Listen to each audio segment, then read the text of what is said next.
Oi gente, tudo bem com vocês? Bem-vindos para mais um vídeo. E no vídeo de hoje eu vim comentar 5 motivos pelos quais você deveria ler Mr. Mercedes, do Stephen King. Que o Stephen King é o meu autor favorito, disso vocês já estão carecas de saber, né? A gente tem aqui no canal até uma playlist dedicada aos livros desse autor, né? Tem uma playlist com bastantes foi ótimo, né? Com bastante vídeos sobre os livros dele, então vou deixar linkado aqui caso vocês queiram assistir. E hoje eu vim aqui comentar 5 motivos pelos quais você deveria ler Mr. Mercedes, que é o primeiro livro da trilogia Bill Holiday, né? Sei que alguns podem ter ficado um pouco desanimados agora de saber que este livro é uma trilogia, mas enfim, dê uma chance que vocês vão gostar muito e vão se surpreender com este livrinho aqui, tá bom? Mas antes de comentar os motivos, eu vou comentar um pouquinho sobre a sinopse desse livro aqui, tá bom? O que a gente vai ter aqui? A gente vai acompanhar um detetive aposentado, que é o Bill Holiday. E ele, por estar aposentado, ele tá parado, sem fazer nada, e ele está passando por um momento meio de depressão na vida.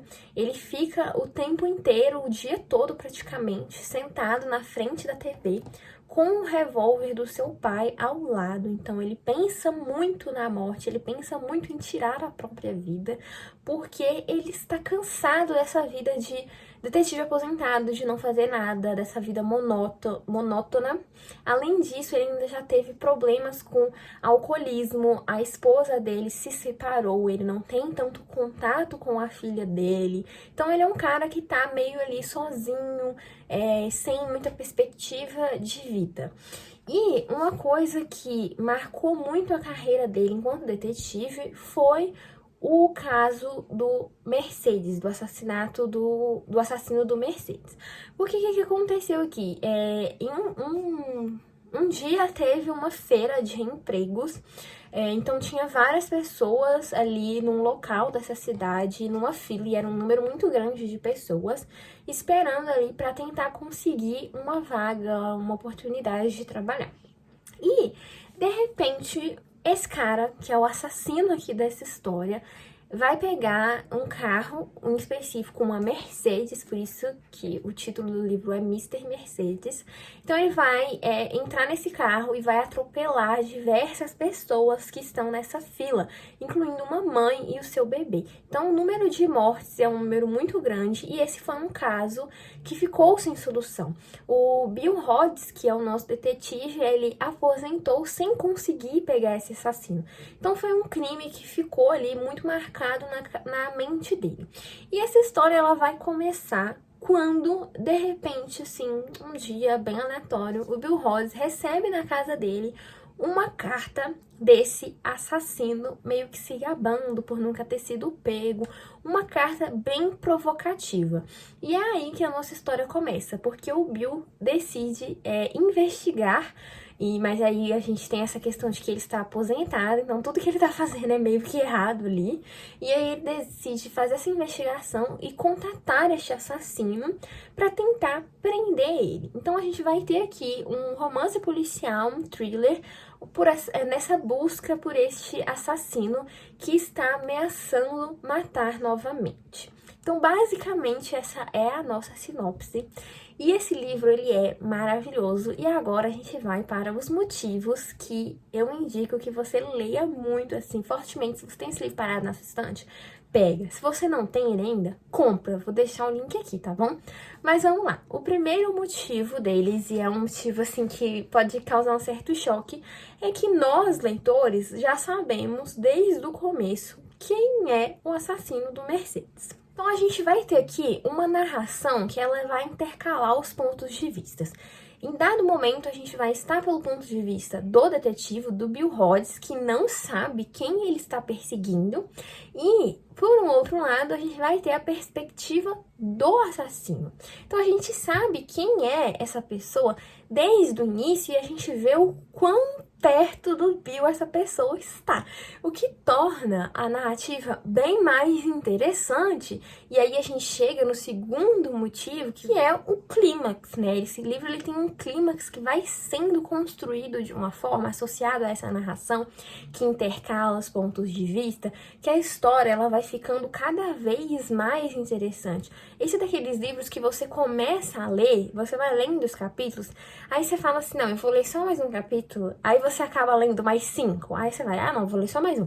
E aí você vai indo, né?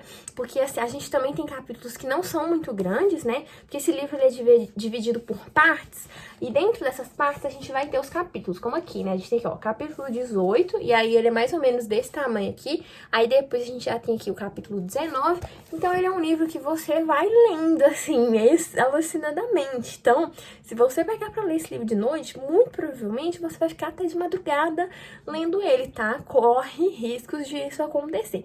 Então, como a gente tem essa narração e nós, leitores, já sabemos quem é o assassino, a gente já sabe quem é a pessoa e a gente vai vendo quão próxima ela está, a gente vai ficando, assim, muito agoniado com isso, sabe? Porque a gente fica, nossa, é aquele cara ali, ó, ele tá ali, não sei o quê.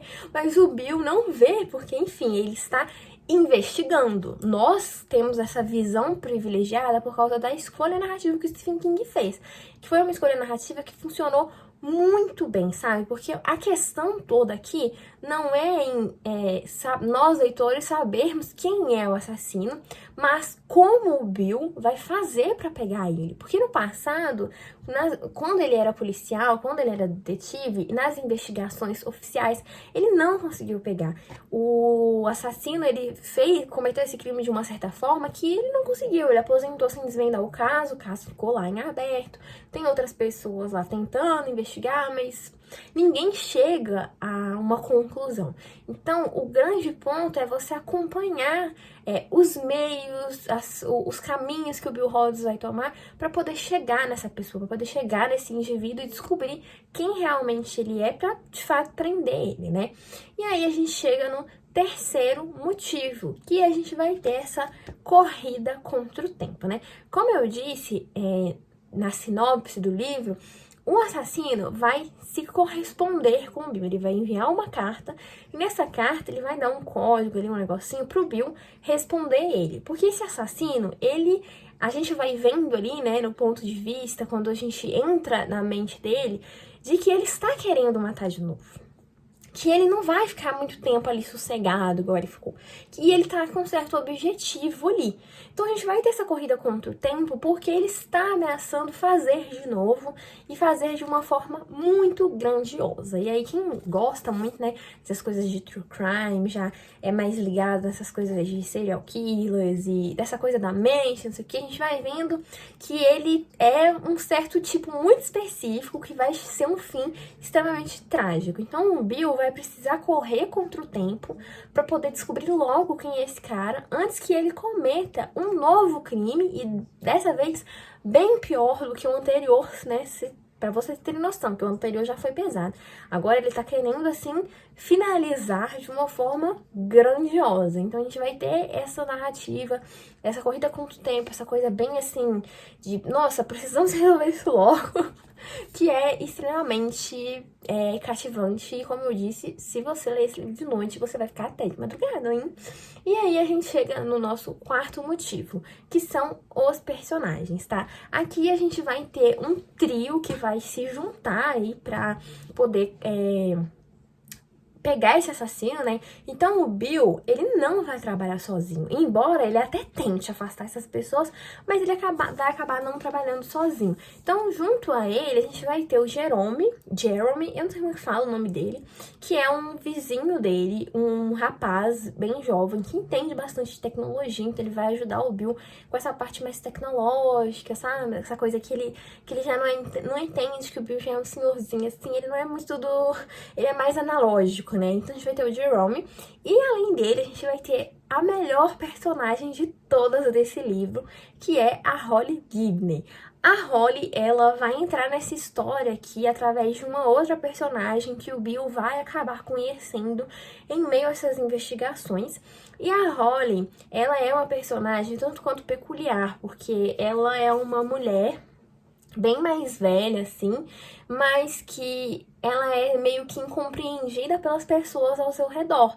Então ela é essa personagem que a gente acaba se envolvendo com ela, se identificando em alguns aspectos, porque ela tem algumas questões com ela, assim, que tornam o livro bem mais interessante. Como eu disse, ela é meio peculiar, assim, tô usando essa palavra, porque ela é peculiar aos olhos das outras pessoas ali que estão ao redor dela.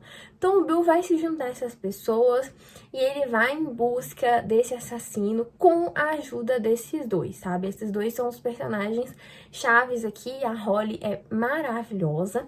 Inclusive vai sair um livro agora, recente, né, do King, que se chama Holly, que é sobre a Holly Gibney. Sobre o que vai ser esse livro eu ainda não sei, né? Parece que o King gostou bastante dessa personagem, e ainda bem, porque quem leu esse livro aqui acabou se apegando e gostando muito da Holly, né?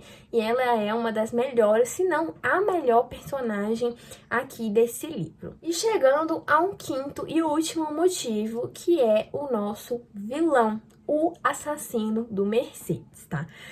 Como eu disse, a gente vai ter essa narrativa que intercala os pontos de vista. E quando a gente está pelo ponto de vista do assassino, que a gente vê as coisas que ele está pensando, é um tanto quanto assustador entrar na mente dele e ver o quão perturbado essa pessoa está. As coisas que ele viveu, as coisas que ele passou, que o levaram a isso, os crimes que ele cometeu, como foi a vida dele. Então, assim, o King construiu esse assassino de uma forma que a gente entende o que levou ele a isso, por que ele é assim. Então a gente tem, assim, vislumbres do passado dele, né? E diferente de muitos livros do King, essa descrição, esse vislumbre, essa volta no passado, não é uma coisa tão descritiva, sabe? Que fica aquela coisa cansativa que eu sei que alguns leitores não gostam no King, mas é mais no sentido de memórias desse assassino. Então, às vezes, ele vai rememorando esses acontecimentos e aí ele traz isso pra gente e que aí a gente vai entrando na cabeça dele, a gente vai entendendo ele cada vez mais e a gente também fica cada vez mais perturbado. Nós, leitores, vamos ficar um pouco perturbados em entrar na cabeça desse assassino e ver o que ele pensa, as coisas que ele planeja fazer, as coisas que ele já fez no passado, né? E ele é um psicopata e a gente vai vendo as coisas que ele faz para poder viver em sociedade, para passar despercebido, né? Porque isso é uma preocupação nele, porque afinal ele cometeu um crime e está planejando cometer outro. Então, como que ele planeja isso? Qual que é o modus operandi dele para poder fazer essas coisas, sabe? O que ele pensa para poder chegar no meio, os meios, na verdade, que ele usa para chegar naquele fim. Então, assim, é muito interessante essa construção que o King faz. Como eu disse, a gente fica um pouco perturbado ali de estar na mente dele, de ver as coisas que ele vai pensando, as coisas que ele vai falando, né? Porque além de tudo, porque assim, ele é... Nossa, assim, pensa numa pessoa que eu ficava, tipo assim, com asco dele, porque de tudo de ruim que ele tem pra ser, ele é. Então, tipo, ele é racista no livro, assim, né, o tempo inteiro. Ele faz comentários sobre o Jerome, né, que vai ajudar o Bill, como eu comentei, que a gente fica... Nossa, a gente ficava olhando e fica assim, meu Deus, vontade de vomitar. Porque ele vai falando e o King vai voltando a gente dentro da mente dele realmente. Enfim, esses são os principais motivos que eu elenquei aqui como os mais importantes pelos quais você deveria ler, que é o que mais me chamou a atenção na história. Se você já leu e consegue pensar em alguma outra coisa aqui que é muito bacana, comenta aqui também, né? Porque assim, gente, a minha missão aqui como leitora é espalhar a palavra do nosso mestre, senhor Stephen King, né? Desse senhorzinho maravilhoso que escreve histórias perfeitas. Não vou falar perfeitas, porque tem uns dele que eu já li que eu fiquei tipo fúria, né? Enfim. Mas é isso, tá? Então leiam o Mr. Mercedes, deem uma chance, né? Como eu disse, é uma trilogia, mas esse livro, ele se encerra aqui, tá? A história do assassino do Mercedes, ela acaba neste livro. Os demais são sobre outros crimes, são outros criminosos que a gente vai acompanhar. Então, né, se você quiser ler só esse, não tem problema nenhum. Você não vai ficar com a história incompleta por não ler os outros, porque a história do assassino do Mercedes se encerra neste primeiro livro, tá bom? Então é isso, pessoal. Espero que vocês tenham gostado do vídeo. Se você gostou, não esquece de deixar o seu like, tá? Isso é muito importante pro YouTube continuar entregando meus vídeos pra você. E se você ainda não é inscrito, se inscreva no canal, ativa o sininho aqui também de notificações para você receber a notificação sempre que eu postar um vídeo novo. Lembrando que agora eu estou tentando postar 3 vídeos na semana, os vídeos saem segunda, quarta e sexta-feira, tá bom? Geralmente às 6 da noite ou às 9 da manhã. E é isso, espero que vocês tenham gostado do vídeo. Um beijo e até o próximo vídeo.